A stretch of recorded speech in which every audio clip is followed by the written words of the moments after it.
മക്കളെ, അപ്പോൾ നമ്മുടെ 9ാം ക്ലാസ്സിൻ്റെ ബയോളജി എക്സാം ഇതൊക്കെ അടുത്തു അല്ലേ. അപ്പോൾ നമ്മൾ ഈ ഒരു വീഡിയോയിലൂടെ നിങ്ങളുടെ എക്സാമിന് ഏറ്റവും ഇമ്പോർട്ടൻ്റ് ആയിട്ട് നമുക്കൊരു കുഞ്ഞു സമയം കൊണ്ട് അല്ലെങ്കിൽ കുറച്ച് സമയം കൊണ്ട് 15 മാർക്ക് ഉണ്ടാക്കാൻ പറ്റുന്ന കുറച്ച് ക്വസ്റ്റ്യൻസ് ആണ് മിസ് പറയാൻ വേണ്ടി പോകുന്നത്. അപ്പോൾ ഇമ്പോർട്ടൻ്റ് ആയിട്ടുള്ള ക്വസ്റ്റ്യൻസ് ആണ്. ഒരു കാരണവശാലും എൻ്റെ കുട്ടികൾ എന്ത് ചെയ്യാതിരിക്കുക, സ്കിപ്പ് ചെയ്യാതിരിക്കുക. നമ്മുടെ ഫസ്റ്റ് ക്വസ്റ്റ്യൻ നോക്കിക്കേ, ആരാണ്? Figure of human tooth is given. നമ്മളോട് ഈ ഡയഗ്രാം അങ്ങനെ തന്നെ എടുത്ത് വരയ്ക്കണം. എന്നിട്ട് നമ്മുടെ പല്ലിലെ സോഫ്റ്റ് കണക്റ്റീവ് ടിഷ്യൂ ഏതാണ്, അതേപോലെ തന്നെ ഹാർഡസ്റ്റ് പാർട്ട് ഏതാണ്, ഈ കാര്യങ്ങളാണ് അടയാളപ്പെടുത്താൻ പറഞ്ഞത്. അപ്പോൾ നമുക്ക് ആദ്യം എന്ത് ചെയ്യാം, നമ്മുടെ പല്ലൊന്ന് വരയ്ക്കാം. അപ്പോൾ നമ്മുടെ പല്ല് വരയ്ക്കാൻ പറഞ്ഞാൽ നമുക്ക് ഇങ്ങനെയാണ് നമ്മുടെ പല്ലിരിക്കുന്നത് അല്ലേ. ഇങ്ങനെയാണ് നമ്മുടെ പല്ലിരിക്കുന്നത്. ഓക്കെ, അല്ലെങ്കിൽ നമുക്ക് ഇങ്ങനെയുള്ളൊരു ഭാഗമൊക്കെ ഉണ്ട്. അതിൻ്റെ ഉള്ളിലായിട്ട് നമുക്കിതാ ഇങ്ങനൊരു സാധനമുണ്ട്. ഓക്കെ, ഇനി പല്ലിനെ നമ്മുടെ മോണയുടെ ഉള്ളിൽ നമുക്ക് എന്ത് ചെയ്യണം, നമുക്ക് ഉറപ്പിച്ച് നിർത്തണം അല്ലേ. അങ്ങനെ ഉറപ്പിച്ച് നിർത്താൻ വേണ്ടിയിട്ടുള്ള ഒരാളുണ്ട്. ഏകദേശം ഉള്ളതായിട്ടുണ്ട്. ഇനി നമുക്ക് എന്ത് ചെയ്യാം, നമുക്ക് എന്നിട്ട് പേരും കൊടുക്കാം, ടൂത്ത്, പല്ല്.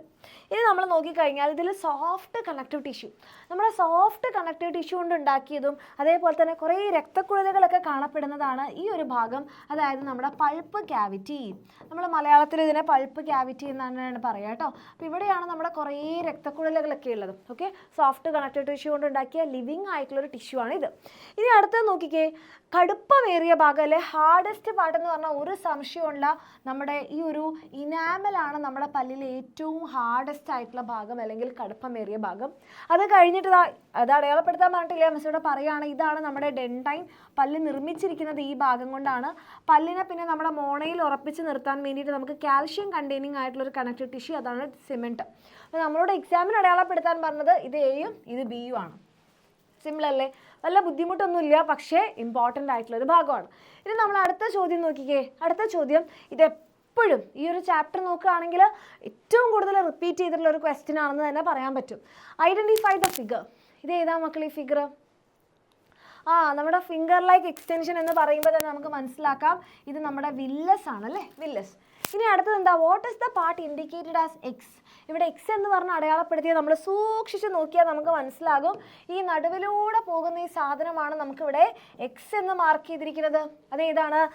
ഇത് നമ്മളുടെ ലാക്ടിയൽ ആണ് അല്ലേ, ലാക്ടിയൽ ആണ്. ഇനി which are the nutrients absorbed through X. എക്സിലൂടെ ആഗിരണം ചെയ്യപ്പെടുന്ന പോഷകങ്ങൾ ഏതൊക്കെയാണെന്ന് ചോദിച്ചു കഴിഞ്ഞാൽ നമ്മുടെ ഫാറ്റി ആസിഡും ഉണ്ട്, അതേപോലെ തന്നെ നമുക്ക് ഏതാണ്, ഗ്ലിസറോളും ഉണ്ട്. അപ്പോൾ ഫാറ്റി ആസിഡും ഗ്ലിസറോളും ആണ് നമ്മുടെ എക്സിലൂടെ ആഗിരണം ചെയ്യപ്പെടുന്ന ന്യൂട്രിയൻസ്. ഇനി നമ്മൾ അടുത്ത ചോദ്യം നോക്കിക്കേ. ഇവിടെ 2 വ്യക്തികളുടെ രക്തസമ്മർദ്ദം തന്നിട്ടുണ്ട്. ഒന്ന് നമ്മൾ നോക്കിക്കഴിഞ്ഞാൽ 120, മറ്റേത് 80. ഓക്കെ, 120ഉം 80ഉം. വേറൊരാളുടേത് 200ഉം, അതേപോലെ ഇത് എത്രയാ, ഇതൊരു 110 എടുക്കാം, 110.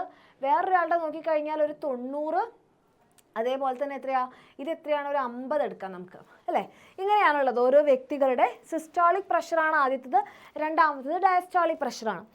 അപ്പോൾ which person has the desired rate of blood pressure. ഇതിൽ ആർക്കാണ് ഏറ്റവും കറക്റ്റ് രക്തസമ്മർദ്ദം നോക്കിയാൽ 120ഉം 80ഉം ആണ് നമ്മളുടെ കറക്റ്റ്.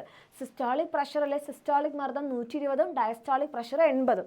അപ്പോൾ നമുക്ക് ആരുടെ പറയാം, എ എന്ന വ്യക്തിക്കാണ് കറക്റ്റ് ആയിട്ടുള്ള പ്രഷർ ഉള്ളത്. What are the disease condition in other 2 persons. മറ്റുള്ള 2 വ്യക്തികളിലുള്ള അസുഖങ്ങൾ ഏതൊക്കെയാണെന്ന് വെച്ചാൽ ഇയാളുടെ നോക്കിക്കഴിഞ്ഞാൽ 200ഉം 110ഉം, 120ഉം 80ന് പകരം കൂടുതലാണ്. അതായത് ബിക്ക് എന്താണ്, ഹൈപ്പർ ടെൻഷൻ അല്ലെങ്കിൽ അമിത രക്തസമ്മർദ്ദമാണ്. ഓക്കെ, ആൻഡ് അടുത്ത ആൾ നോക്കിക്കഴിഞ്ഞാൽ എന്താണ്, ലോ ബ്ലഡ് പ്രഷറാണ്, രക്തസമ്മർദ്ദം കുറവാണ്, low BP. Okay, low blood പ്രഷറാണ്. അപ്പോൾ ബിക്ക് കൂടുതലും സിക്ക് കുറവുമാണ്.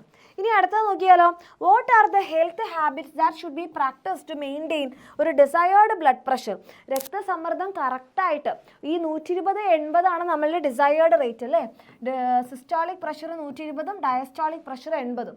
ഇത് നിർത്താൻ വേണ്ടിയിട്ട് നമ്മുടെ ശരീരത്തിൽ അല്ലെങ്കിൽ നമ്മുടെ ജീവിത രീതിയിൽ എന്തൊക്കെ മാറ്റങ്ങൾ വരുത്തണം എന്ന് ചോദിച്ചു കഴിഞ്ഞാൽ, ഒന്ന് നമുക്ക് പറയാം, നമ്മൾ നന്നായിട്ട് എന്ത് ചെയ്യണം, നമ്മൾ എക്സസൈസ് ചെയ്യണം, വ്യായാമം ചെയ്യുക എന്നുള്ളത് നമ്മുടെ ജീവിതത്തിൽ ഭയങ്കര ഇമ്പോർട്ടൻ്റ് ആണ്. ഓക്കെ, രണ്ടാമത് നിങ്ങൾക്ക് എന്തെങ്കിലും ബാഡ് ഹാബിറ്റ്സ്, അതായത് സ്മോക്കിങ്, അതേപോലെ തന്നെ ഡ്രിങ്കിങ് ഒക്കെ ഉണ്ടെങ്കിൽ, ഓക്കെ, ഡ്രിങ്കിങ് ഒക്കെ ഉണ്ടെങ്കിൽ നമ്മളത് സ്റ്റോപ്പ് ചെയ്യണം. സ്റ്റോപ്പ് സ്മോക്കിംഗ്, അതേപോലെ തന്നെ ഡ്രിങ്കിങ് എന്ന് പറഞ്ഞാൽ വെള്ളം കുടിക്കുന്നതല്ല, ആൽക്കഹോൾ. മൂന്നാമതായിട്ട് എന്താണ്, നമ്മൾ അവോയ്ഡ് ചെയ്യണം ജങ്ക് ഫുഡ് നമ്മൾ എന്ത് ചെയ്യണം, അവോയ്ഡ് ചെയ്യണം. ഓക്കെ, അതുപോലെ തന്നെ ഫാറ്റി ഫുഡ്, പിന്നെ എന്ത് ചെയ്യണം, consumption of fat control, consumption of salt, അതേപോലെ തന്നെ ഫാറ്റ് കൺട്രോൾ ചെയ്യണം. ഉപ്പിൻ്റെയും അതേപോലെ തന്നെ ഒത്തിരി കൊഴുപ്പടങ്ങിയിട്ടുള്ള ഭക്ഷണങ്ങൾ നമ്മൾ എന്ത് ചെയ്യണം, കൺട്രോൾ ചെയ്യണം. ഈ രീതിയിൽ നമ്മുടെ ജീവിത രീതിയിൽ മാറ്റങ്ങൾ വരുത്തിയാലാണ് നമുക്ക് എന്ത് ചെയ്യാൻ വേണ്ടി പറ്റുക, ഇത്രയും പെട്ടെന്ന് തന്നെ നമുക്ക് കൺട്രോൾ ചെയ്യാൻ പറ്റുക.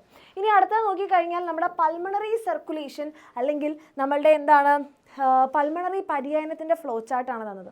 ഇതെങ്ങനെയാണ് നമുക്ക് ഈസി ആയിട്ട് ഫില്ല് ചെയ്യാൻ പറ്റുക മക്കളെ? ഇപ്പോൾ ഇവിടെ നിങ്ങൾ നോക്കിക്കഴിഞ്ഞാൽ ഇവിടെ ഈ ഒരു സർക്കുലേഷനിൽ എന്താ തന്നിരിക്കുന്നത്, ഇവിടെ നിങ്ങൾ നോക്കിയാൽ റൈറ്റ് വെൻട്രിക്കിളിലാണ് തുടങ്ങുന്നതെന്ന് പറഞ്ഞു. അപ്പോൾ എല്ലാ സർക്കുലേഷൻസും വെൻട്രിക്കിളിൽ നിന്നാണ് സ്റ്റാർട്ട് ചെയ്യുക. അപ്പോൾ റൈറ്റ് വെൻട്രിക്കിളിൽ നിന്ന് തുടങ്ങുന്നു എന്ന് പറഞ്ഞാൽ അത് എവിടെ അവസാനിക്കണം, ഓപ്പോസിറ്റ് ഒരു ആരോ മാർക്ക് ഇട്ടാൽ മതി, അത് ലെഫ്റ്റ് ഏട്രിയത്തിലാണ് അവസാനിക്കേണ്ടത്. അപ്പോൾ അടുത്തതോ, അപ്പോൾ ഇത് പൾമണറി ആണെന്നാണ് പറഞ്ഞത്. അപ്പം മറ്റേത് എന്തായിരിക്കും, സിസ്റ്റമിക് ആയിരിക്കും. ഇതെന്താ ഇത്ര വലുത്, വലിച്ചപ്പോൾ വലുതായി പോയതാണേ. അടുത്തത് ഏതാണ്, അപ്പോൾ അടുത്തത് എന്തായിരിക്കും, ലെഫ്റ്റ് വെൻട്രിക്കിളിൽ നിന്ന് സ്റ്റാർട്ട് ചെയ്യും. അങ്ങനെയാണെങ്കിൽ അത് എവിടെ അവസാനിക്കണം, റൈറ്റ് ഏട്രിയത്തിൽ അവസാനിക്കണം.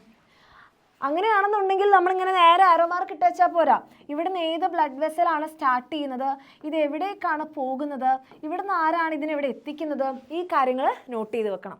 അതേപോലെ തിരിച്ചും ഇവിടുന്ന് ഏത് ബ്ലഡ് വെസലാണ് പുറത്ത് പോകുന്നത്, ഇത് എവിടേക്കാണ് പോകുന്നത്, അത് ആര് വഴിയാണ് ഇവിടെ എത്തുന്നത്, ഈ കാര്യങ്ങൾ നോട്ട് ചെയ്താൽ മതി. ഓക്കെ, അപ്പോൾ ഇവിടെ നമ്മൾ നോക്കിക്കഴിഞ്ഞാൽ റൈറ്റ് വെൻട്രിക്കിളിൽ നിന്ന് പോകുന്നത് പൾമണറി ആർട്ടറി അല്ലെങ്കിൽ ശ്വാസകോശ ധമനിയാണ് അല്ലേ. പൾമണറി ആർട്ടറി അല്ലെങ്കിൽ ശ്വാസകോശ ധമനിയാണ്. അത് പൾമണറി വെയിൻ എവിടെ എത്തിക്കും, ലെഫ്റ്റ് ഏട്രിയം അല്ലെങ്കിൽ ഇടത് ഏട്രിയത്തിൽ എത്തിക്കും. റെഡി? ഇത് നമ്മളതേ അടുത്ത ചോദ്യം നോക്കിക്കേ. അടുത്ത ചോദ്യം നമ്മളോട് പറഞ്ഞിരിക്കുന്നത് select the statement which are related to capillaries. ലോമികകളുമായി ബന്ധപ്പെട്ടിട്ടുള്ള ആ സ്റ്റേറ്റ്മെന്റ്സ് ഏതൊക്കെയാണെന്ന് ചൂസ് ചെയ്യാനാണ് പറഞ്ഞിരിക്കുന്നത്. വാൽവ്സ് ആർ പ്രസന്റ് അല്ല ആബ്സെന്റ്, കറക്റ്റാണ്. ലോമികൾക്ക് വാൽവ്സ് ഇല്ല. വാൽവ്സ് പ്രസന്റ്, അത് വെയിൻ അല്ലെങ്കിൽ സിരയ്ക്കാണ് വാൽവ് ഉള്ളത്. Blood flows with high pressure, ഉയർന്ന മർദ്ദത്തിൽ രക്തം ഒഴുകുന്നത് ആർക്കാണ്, ആർട്ടറി അല്ലെങ്കിൽ ധമനിക്കാണ്, നമ്മുടെ അല്ല. തിക്ക് വാൾ ആർട്ടറിക്കാണ് again. Pores present on the walls, അത് ആരുടെയാണ്, ലോമികയുടെ ആണ്. അപ്പോൾ ഇതിൽ ലോമിക അല്ലെ കാപ്പിലറിൻ്റെ പറഞ്ഞിരിക്കുന്നത് രണ്ട് സ്റ്റേറ്റ്മെൻറ്റ്സ് ആണ്, എയും ഇയും.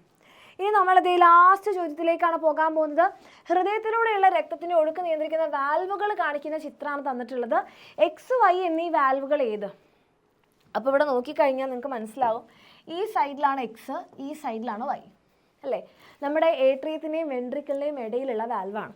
അപ്പം നമുക്ക് എക്സ് ഏതാണ്, എക്സ് ഏതാണ്, നമ്മുടെ ട്രൈകസ്പിഡ് വാൽവാണ്, ട്രൈകസ്പിഡ് വാൽവാണ്.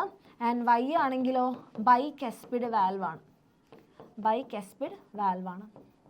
ഇനി അടുത്ത എന്താ മക്കളെ, ശ്വാസകോശ ധമനി വാൽവ്, മഹാധമനി വാൽവ് എന്നിവയുടെ ഏതെങ്കിലും ഓരോ ധർമ്മം.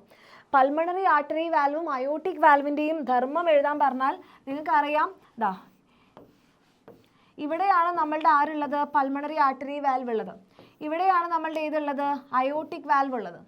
അപ്പോൾ ഇതിൻ്റെ ധർമ്മം എന്തായിരിക്കും, പൾമണറി ആർട്ടറി വാൽവ് ഇവിടുന്ന് തിരികെയുള്ള രക്തത്തിൻ്റെ ഒഴുക്ക് തടയുന്നു, അയോട്ടിക് വാൽവ് ഇവിടുന്ന് തിരികെയുള്ള രക്തത്തിൻ്റെ ഒഴുക്ക് തടയുന്നു. അപ്പോൾ നമ്മൾ എന്ത് പറയും, പൾമണറി ആർട്ടറി വാൽവ് ആണെങ്കിൽ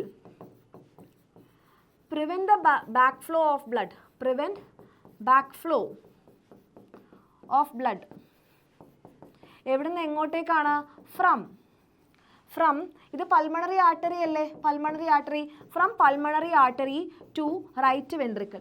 പൾമണറി ആർട്ടറിയിൽ നിന്ന്, ശ്വാസകോശ ധമനിയിൽ നിന്ന് വലത് വെൻട്രിക്കിളിലേക്ക് രക്തം തിരികെ ഒഴുകുന്നത് തടയുന്നു.